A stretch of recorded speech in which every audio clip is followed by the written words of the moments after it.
On this episode of Then You Ruined It, Jason shares his recipe for a homemade skateboard, and Steve says the word chode a lot.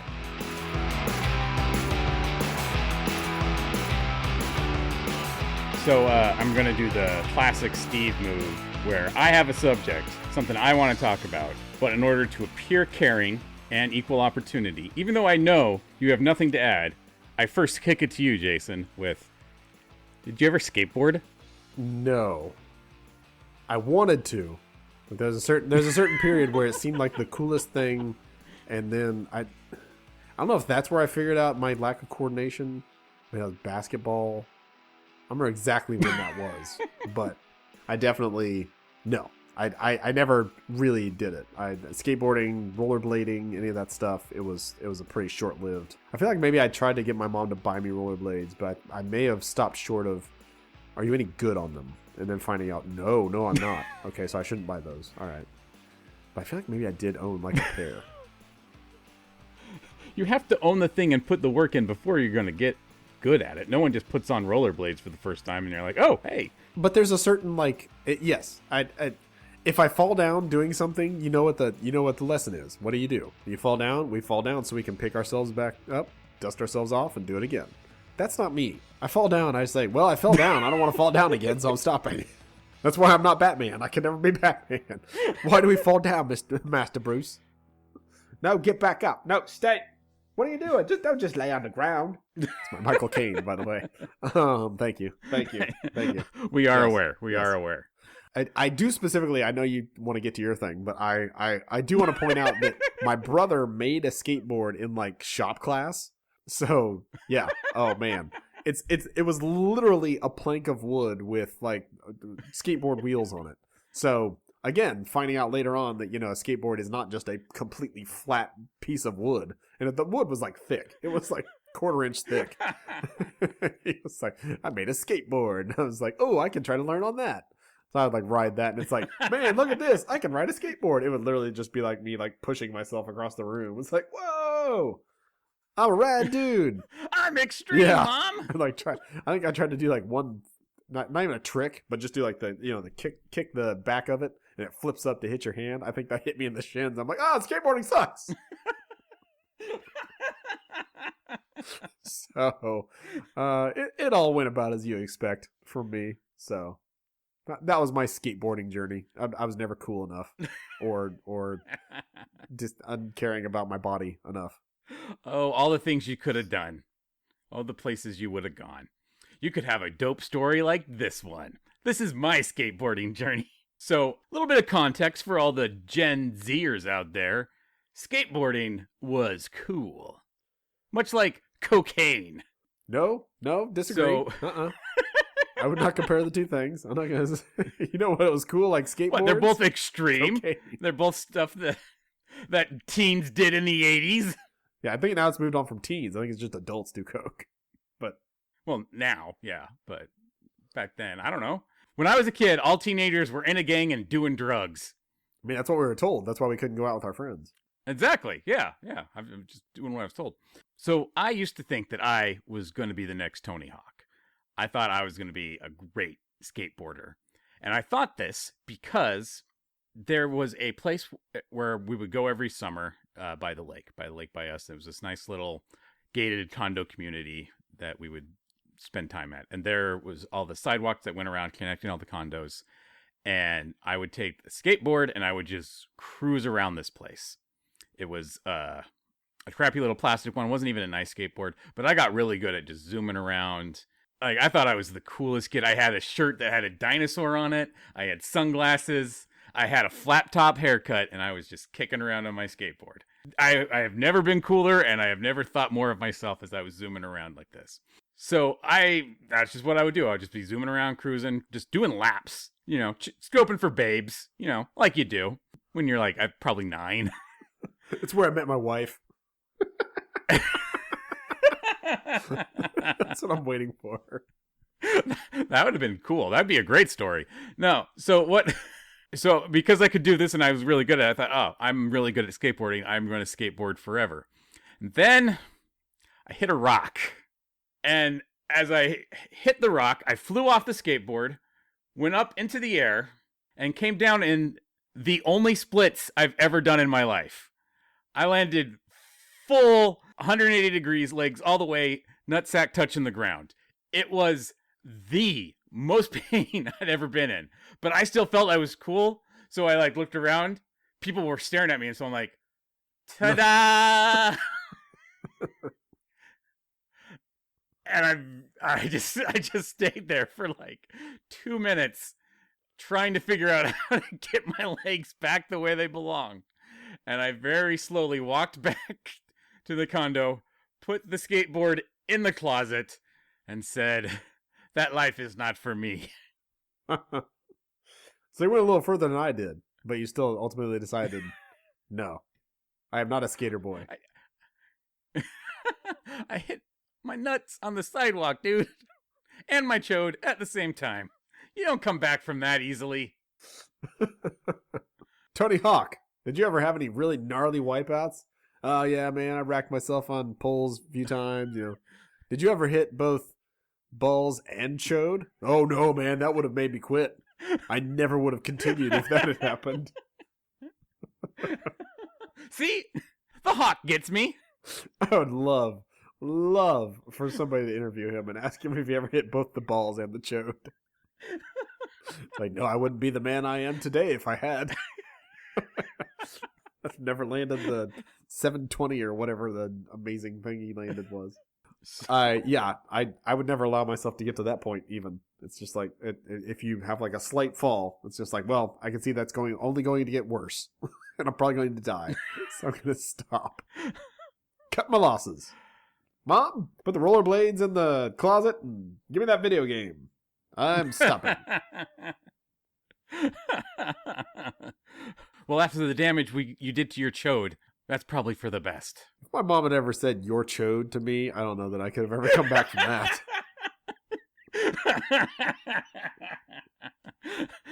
That would be the equivalent of doing the splits on the sidewalk. You'd just be like, nope, Yes. I'm done. Never again will I speak to my mother. I can't leave this room now. I live here because my mom mentioned my chode. Dad comes home. Why weren't you coming out of your room? It's time for dinner. Mom talked about my chode. Oh, nice knowing you. How could you? It's all the boy has. He and his chode. They even wrote a book about it. Chode and Friends. Jason and Chode are friends. There you go. Yeah. Oh, that is a book cover you should not draw. I don't even know how to. I don't know how you would draw a chode without the rest of the body and know what the hell that was. It's like, what eldritch horror are you holding hands with? Are those hands? What is that? Just flapping in the breeze. That's me and my chode. But chodes don't flop. They just kind of bounce. Well, I was gonna say, what do they do if they're not? If they're concrete. independent of a body, what do they do then? I don't know. We need to. We don't. I didn't know we needed to think about this, but we need to think about. I mean, this. you brought it up, so I haven't heard the word chode in quite some time. I apologize. It's always related to extreme sports too. Never once have I heard chode just mentioned in casual conversation. It's always you hit it when you were doing some stupid extreme stunt and hurt yourself. The only time chodes are mentioned. Yeah, you never have your doctor be like, okay, well, your height and weight look good, your body fat's a little high, but we can get you through that, and your chode looks immaculate. Thanks, Doc. Freeze frame on the thumbs up. No. I feel weird enough just trying to describe, like, if there's a problem with my poop to the doctor. It's like, I call it feces? And then they always, you mean the defecations? Yeah, sure, okay. Is that what I call it? Is that what we're calling it now? Defecate? Okay. BMs? I called it BMs once and I felt like such a prude parent or whatever. It's like, no. Do not call them BMs.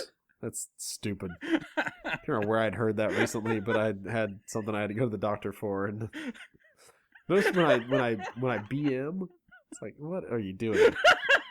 Well, the BM is not a verb. You can't BM. You have BMs. I guess it would be MB. You move the bowels. Yeah. Doctor, I got some MB on my chode. When I get home, I really M that B. You know what I'm talking about?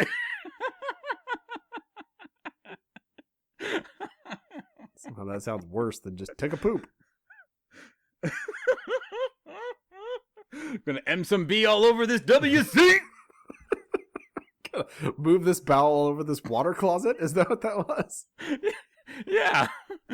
Somebody calls it water closet. No one calls it BM. I mean, that's not true. Again, like prudish parents who don't want to say poop. They did their duty or whatever. Just say they pooped. So then there was another thing I did on a skateboard once. Okay, continue. So once again, for context, in the 80s, a few things were different. Skateboarding was cool. Teenagers did drugs. I wrecked my chode. And we honestly thought that if you ever went 88 miles per hour, you would travel through time. Correct? Like these are all things that were true in your brain at that time in your life? Yeah, definitely. Even though I didn't have a thing like poking out of my engine. I guess not engine, but the engine of that car. Anyways, yes. 88 miles per hour, that's what it always meant. Yeah. That was the speed at which time travel happened. You didn't need a flux capacitor. You didn't need a DeLorean. You didn't need plutonium. You didn't need 1.8 gigawatts. All you needed was 88 miles per hour. And me and my friend decided we were going to travel through time by hitting 88 miles per hour on our skateboards going down the hill at his house. He lived at the top of this hill. Hills all over Idaho, so this big steep hill. And we invented street luge because we would sit down on these skateboards and get as low to the ground so that we could get no wind resistance because we had to hit 88 miles per hour. And we would go headfirst into a bush because we were convinced that once we hit 88 miles per hour, that bush wouldn't even be there because we'd be in the future. And in the future, there were no bushes. So we just had to get enough speed. So we were like, oh, well, that didn't work. What should we try now? Ooh, try a running start. Okay. So do a running start at the top of the hill. And still not, I'm like, oh, what could we do? Let's get WD-40 and grease up the wheels. All right, yeah. Went into that bush so many times. Never once did I go into the future. I get that that's what the movie tells you would happen. I love the thought that just like, however far you're going into the future, you don't know. Just that there's going to be no bushes. Just like, this bush will be non-existent when we're in the future. Yeah, because we'll have flying cars. You won't need bushes. We knew exactly how far we were going to go. We were going to go to the year 2000 because we wrote on the skateboard 2000 or bust. So, of course, because that's what he did in the movie. He typed in 1955 and he went to 1955. So if we put 2000, we're going to go to 2000. I love the idea of like the screenplay of like this works for whatever reason, stupid reason. The time travel works. You get going fast enough, and when you time travel, the bush has just gotten bigger because that's what bushes do. So you hit the bush even sooner instead of being no bush. So you're just like impaled on the bush immediately, and you like become part of the bush. It's like, oh no, my calculations. It's just like this stupid time Twilight Zone that takes like 20 seconds to resolve. Well, no, there'd be like 45 minutes of just watching kids crash into a bush because that is entertaining as all get out. I mean, it's why America's Funniest Home Videos lasted as long as it did. Stuff like that's just funny. So, yeah, I would watch that. Yeah, I mean, the stupid things you think when you're a kid. And the fun things you get to be as a parent when you watch that stupid kid doing these things. It's just like, yeah, they're going to make that happen. They think they are. I mean, we could tell them to stop, but then we'd have to come up with something else for them to do. Exactly. So, this keeps them entertained for way longer than it should. Yep. Like, they've been at this for 3 hours. Maybe we need to have a different talk. A talk about, like, evaluating the outcomes of your attempts and learning from them. I want my son to be adventurous, but he's also stupid. And not conventionally stupid, like really stupid. Time travel. It's got to be that simple. The movie wouldn't lie to me. Movies didn't lie. They're not commercials. I do remember doing brief research into DeLoreans and thinking like, okay, what other kind of like old beat up car could I use as a time machine? Like it has to be that, obviously. Like not anything else could be a time machine. It has to be that. Until the third movie came along and they made a train. And it was like, well, that just completely effed up my worldview. Now it could be a train? Damn it. It could be anything. I saved all this money for a DeLorean for nothing. Yeah. I mean, to be fair, it did still have the wing doors. That was one of the coolest parts of the DeLorean is those doors that open like that. I'm just like, I want that. And then people are like, oh, that car actually had those doors. It's like, what? I gotta get one of those now. It's like, okay, but it's a terrible car. Like it didn't last for a reason. They made it he made it into a time machine for a reason. It's like, but I still want one. Hypothetical situation, obviously. You've got a working time-traveling DeLorean, but you only have enough nuclear fuel for one trip. Where are you going? When are you going? I'd still go back to my favorite part when he's showing Marty all the times that you could go to, and going to December 25th, 0000, and that has to be the birth of Christ. And not owning to the fact that you specifically said this will take you to that place at that point in time. So you can't get over to the Middle East where Christ was most likely born. You're still in California. Like, this is still not working. So I think that would have to be the one. Yeah, Doc, you're not thinking third dimensionally now. Yeah, you're back in the year 0 AD on December 25th, which means nothing. And now what do you have to show for it? I just want to see that. And just be like, oh, damn, my calculations. I didn't think any of this through. Yeah. So that's where you wouldn't go. Where would you go? I mean, again, it depends on if it takes me to a different place. If it takes me to a different place. I mean, the sky's the limit. Right where you're at. Right where I'm at? I mean, I don't know. I don't know anything that happened interesting around here. I mean, definitely not the Civil War era. That would be bad. I mean, you can still move afterwards. Like, you don't have to stay right there. Well, yeah, but if you said I'm using enough nuclear fuel for one trip. Yeah, but you can still drive the car. I don't know. Time has shown us that there weren't exactly, depending on when I went back to, roads were not exactly good. And based on where we are now, I don't want to go any further into the future. Good Lord, who knows what's going to happen? It's going to be like everything's gone. It's just like, okay, I'd like to know what happened, but I guess there's nobody around here to ask. So this is just my life now. At least I have this sweet DeLorean to drive for like 3 days before it runs out of gas, and I'm stuck. So the future's out. So, yeah, I don't know. I go back to the time when my wife was like a kid and just stalk her. I think we need to end this podcast too.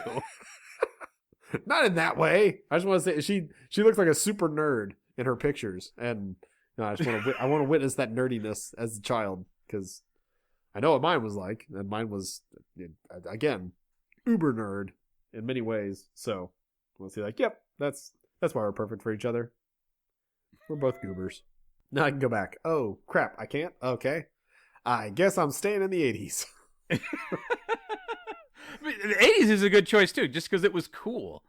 And you could invest in Apple really early. That's the one thing that everybody goes back to. I'm going to invest in Apple. It's not a bad choice, I'll admit. But would you go back and murder Elon Musk? Possibly. No, because I can't go to South Africa. I'm stuck here. But I can go to the arcade and play Joust against other people. That'd be neat. That'd be great. You go back in time to kill someone, and then it's just like, okay, but they're across the ocean. Crap. I didn't think this through. I have to somehow get there. And by the time you get there, it's too late. I can't kill Elon Musk. I can't see Christ be born. What can I do?